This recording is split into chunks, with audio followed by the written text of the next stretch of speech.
ETF index mutual funds నేర్చుకుని stock మార్కెట్లో రాణించాలనుకుంటున్నారా? వెంటనే ఈ నెంబర్కి కాల్ చేయండి. హలో శ్రావణ్ గారు, హలో నాగరాజ్ గారు. As a business coach me analysis చెప్పండి. ప్రస్తుతం జియో రేట్లు పెంచడం, దాంతోపాటు చాలామంది ట్రోలింగ్కి ఒక్కొక్క విషయాన్ని కన్వే చేస్తూ ఉన్నారు. సో రతన్ టాటా గారు ఎప్పుడైతే బిఎస్ఎన్ఎల్ పట్టుకోవడం జరిగిందో, సో అక్కడి నుంచి ఫ్యూచర్ ఏ విధంగా ఉంటుందనేటువంటి దాని మీద అంటే అందరికీ క్వశ్చన్ మార్క్ ఉన్నా కూడా ఒక ఎనర్జీ లాంటిది విషయాన్ని పాస్ చేస్తూ ఉన్నారు. అవును, ప్రతి బిజినెస్ ఓనర్ నేర్చుకోవాల్సినటువంటి అతిపెద్ద విషయం ఏదైనా ఉంది అని అంటే ఈ టైంలోనే కొన్ని విషయాలు తెలుసుకోవాలి. అంటే రేటు పెంచే విషయంలో వెనక ముందు జాగ్రత్తలు ఏ విధంగా పాటించాలి అనుకునేటువంటి దానికి కూడా కొన్ని అవగాహన తెలుసుకోవాల్సినటువంటి విషయము ఉంది. ద సేమ్ టైం బిజినెస్ని దగ్గర నుంచి చూసేటప్పటికి యాక్చువల్గా జియో అని అంటే ఒక సెన్సేషన్. అవును. రతన్ టాటా గారు కూడా అంతకంటే ఎక్కువ సెన్సేషను, చాప కింద నీరులా ప్రతి మనసుల్లోనూ ఉండేటువంటి మనిషి. ఎస్. దాంతోపాటు ఇప్పుడు బిఎస్ఎన్ఎల్ టేక్ ఓవర్ చేయటం అనేది ఏ విధంగా ఉండే అవకాశం ఉంటుంది? ఎంటైర్ స్టోరీ ఏంటి వీటిలో? సో ఫస్ట్ థింగ్ నాగరాజ్ గారు, పుండు మీద కారం చల్లటం అంటే ఏంటో తెలుసా? అసలుకే వీళ్ళు ఏంట్రా బాబు ఇంతింత డబ్బులు ఖర్చు పెడుతున్నారు. ప్రీ వెడ్డింగ్కి 1200 కోట్లు ఫస్ట్ ప్రీ వెడ్డింగ్కి, సెకండ్ ప్రీ వెడ్డింగ్ $900 మిలియన్, అంటే 7500 కోట్లు. యాక్చువల్గా వెడ్డింగ్కి 5000 కోట్లు. జనాలంతా అవి చూస్తూ అరే ఇప్పుడు అవసరమా, పేదవాళ్ళకి ఇవ్వచ్చు కదా అని చాలా చాలా డైరెక్షన్స్లో మాట్లాడుతుండగా కరెక్ట్గా జూలై 3న రేట్లు పెంచటం అనేది బిగ్గెస్ట్ బ్లండర్. ఎందుకంటే ఆల్రెడీ కొంత నెగిటివిటీ ఉంది. అదే పేదవాళ్ళకి ఏదైనా చేయొచ్చు కదా ఇంత అని చెప్పేసి అందరూ సలహాలు ఇవ్వడం మొదలు పెడతారు కదా. అవును అవును. అలాంటి టైంలో 50 నుంచి 100, 150 రూపాయలు ప్లాన్లు బట్టి అంటే 12 నుంచి 25% రేట్లు పెంచడం అనేది బిగ్గెస్ట్ బ్యాక్ ఫైర్. ఓకే, ఖచ్చితంగా దాంట్లో డౌట్ లేదు. డిసిషన్ మేకింగ్ ఇది మనం డీటెయిల్గా మాట్లాడుకునే ముందు అసలు ఒక బిజినెస్ ఓనరు ఎప్పుడు ఎట్లాంటి నిర్ణయం తీసుకోవాలి, ఏ టైంలో నిర్ణయం తీసుకోవాలి అనేది బిగ్గెస్ట్ అడ్వాంటేజ్. అది కనుక కరెక్ట్గా పట్టారా బిజినెస్ ఎక్కడికో వెళ్ళిపోతుంది, అది కనుక పట్టలేదా కిందకి పడిపోతుంది. దానికి ఎగ్జాంపుల్ ఏంటంటే ఇప్పుడు ధీరూభాయ్ అంబానీ గారు ఎప్పుడైతే ఆస్తి పంపకాలు జరిగాయో, అంటే ధీరూభాయ్ అంబానీ గారు చనిపోయిన తర్వాత ఒక లాయర్ చేత ఆస్తి పంపకాలు జరిగాయి. దాంట్లో రిఫైనరీ మొత్తం అంబానీ గారికి వెళ్ళింది, ముఖేష్ అంబానీ గారికి వెళ్ళింది. టెలికాం సెక్టర్ మొత్తం అనిల్ అంబానీ గారికి వెళ్ళింది. అయితే రూల్ ఏంటంటే ఈయన 10 సంవత్సరాల వరకు టెలికాం ఇండస్ట్రీలోకి రాకూడదు ముఖేష్ అంబానీ గారు. That's the rule. ఈ టైంలో ఏం చేశారు, అసలు ప్రపంచవ్యాప్తంగా 2008లో 5th richest person is Mukesh Ambani, 6th richest person is Anil Ambani. $42 billion అండి 2008లో అనిల్ అంబానీ ఆస్తి. కానీ ఇప్పుడు $1 బిలియన్ కూడా లేడు. దానికి కారణం ఏంటంటే రెగ్యులర్ ఇంటర్వెల్స్ ఆఫ్ టైంలో తప్పు నిర్ణయాలు తీసుకోవటం అనేది బిగ్గెస్ట్ బ్లండర్. ఇప్పుడు ఆయన తీసుకున్న కొన్ని ముఖ్యమైన చెడు నిర్ణయాల్లో ఏదైతే అనిల్ అంబానీ గారిని $42 బిలియన్ నుంచి $1 బిలియన్ కూడా లేకుండా చేశాయో, ముఖేష్ అంబానీ గారు ఇదొక 1 స్టెప్. ఓకే, తమ్ముడు బాటలో అన్నయ్య ఒక తప్పు చేశారు. అయితే ముఖేష్ అంబానీ గారికి బిగ్గెస్ట్ అడ్వాంటేజ్ ఏంటంటే రిలయన్స్ పెట్రోలియం ఉండటం వల్ల ఎటువంటి నష్టాలు వచ్చినా సరే they can move on. That is biggest. But telecom industry గురించి మనం మాట్లాడుకుంటే దిస్ ఈజ్ బిగ్గెస్ట్ బ్లండర్. రేట్లు పెంచుకోవచ్చండి, తప్పలేదు. ఎందుకు? ఆపరేషన్స్లో కానీ, కాస్ట్ కానీ, శాలరీస్ కానీ ఇవన్నీ పెరిగాయి. ఇన్ఫ్లేషన్ రిలేటెడ్గా మనం మాట్లాడుకుంటే రేట్లు అనేవి పెంచుకోవచ్చు. That's not a problem. కానీ ఎప్పుడు పెంచారు?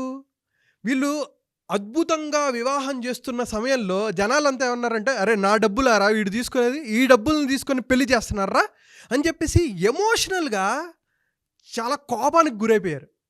ఇంకోటి అసలు అందులో కూడా బట్టల కాస్ట్లు ఎలా వచ్చాయంటే, అనంత్ అంబానీ వేసుకున్న డ్రెస్ ఉంది, ఇక్కడ ఒక ఏనుగు బొమ్మ ఉంది. ఆ ఏనుగు బొమ్మ బంగారం అండ్ వజ్రాలతో కలిపి చేశారు, అది ఒక్కటి 14 కోట్లు. తర్వాత డ్రెస్ ఏదైతే ఉందో 200 కోట్లు. మొత్తం ఆ రోజు డ్రెస్సు విలువ 214 కోట్లు. అలాగే రాధికా అంబానీ ఆమె వేసుకున్న డ్రెస్సు 400 క్రోర్స్. 4 డ్రెస్సులు కలిపి 1600 కోట్లు. ఇవన్నీ చూసి పిచ్చెక్కిపోతున్నారు జనాలు. అరే అంటే వాళ్ళది తప్పులేదు, అరే ఇది పేదవాళ్ళకి ఇవ్వచ్చు కదా, దేశం అభివృద్ధి చెందుతుంది కదా అనే ఉద్దేశంలో చెప్తున్నారు. నా ఆస్తి నేను చేసుకుంటా మీకేంట్రా అనేది ఆయన ఉద్దేశంలో వెళ్తున్నారు. ఈ సమయంలో ప్రజల సైకాలజీని అర్థం చేసుకోవాలి. వాళ్ళ ఫీలింగ్స్ ఏంటి, వాళ్ళ ఎమోషన్స్ ఏంటి.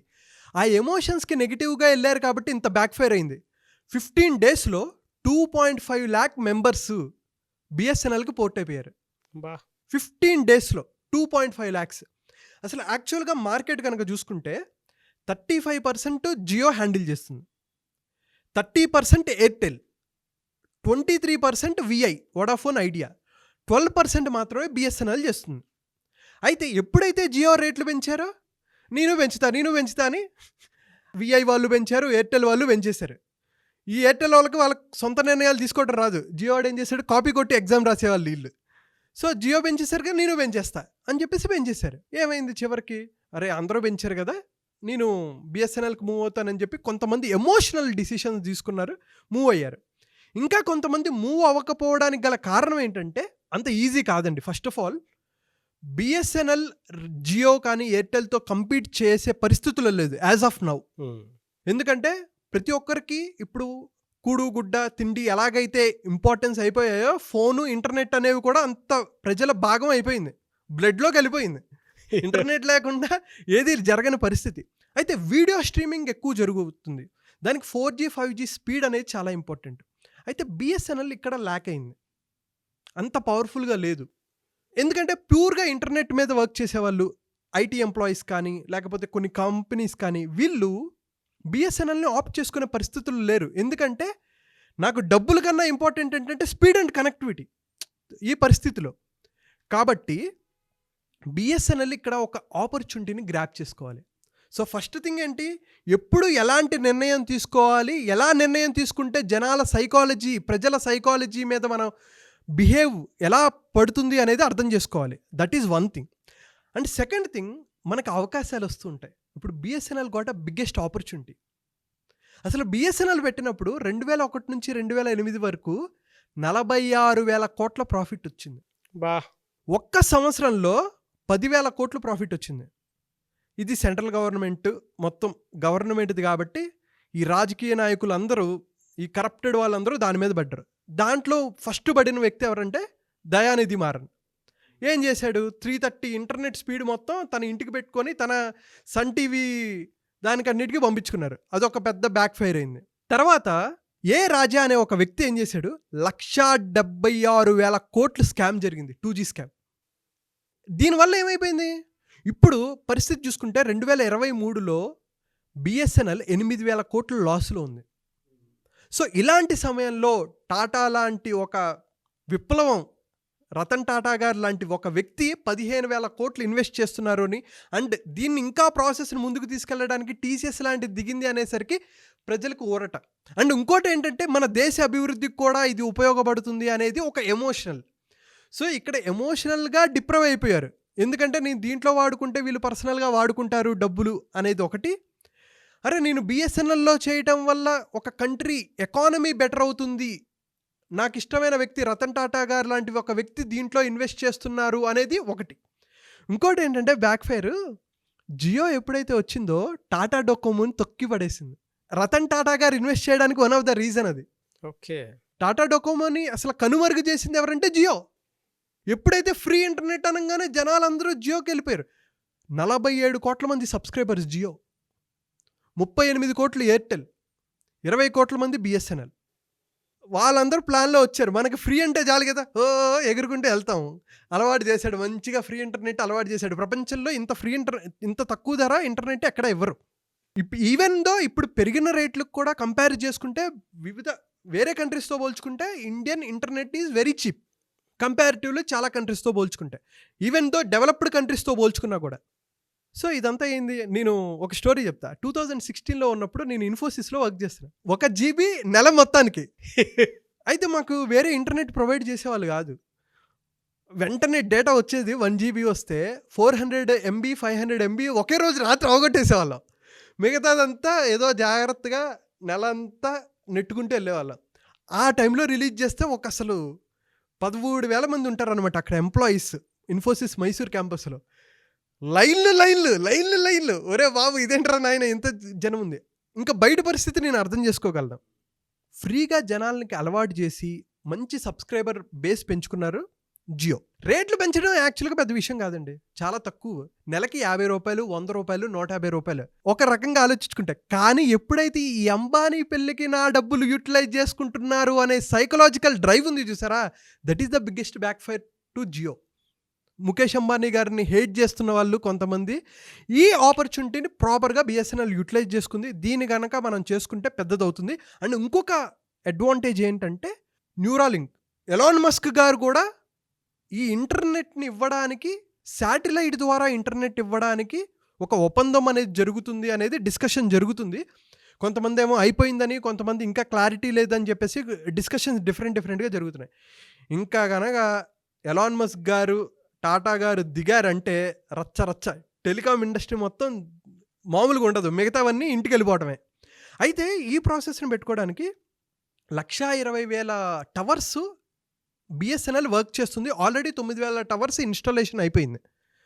సో ఇప్పుడు బిఎస్ఎన్ఎల్ అంత పొటెన్షియల్ లేకపోయినా గోయింగ్ ఫార్వర్డ్ విత్ ఇన్ 1 ఇయర్లో జియో ఈ నిర్ణయానికి ఖచ్చితంగా మూల్యం చెల్లించుకోవాల్సిందే. ఈ బట్టలను ఇప్పుడు ఏదైతే ఖర్చు పెట్టారో ఖచ్చితంగా అమ్ముకోవాల్సిన పరిస్థితి అయితే ఖచ్చితంగా వస్తుంది. బట్ ఎంతవరకు అనేది చూడాల్సిందే.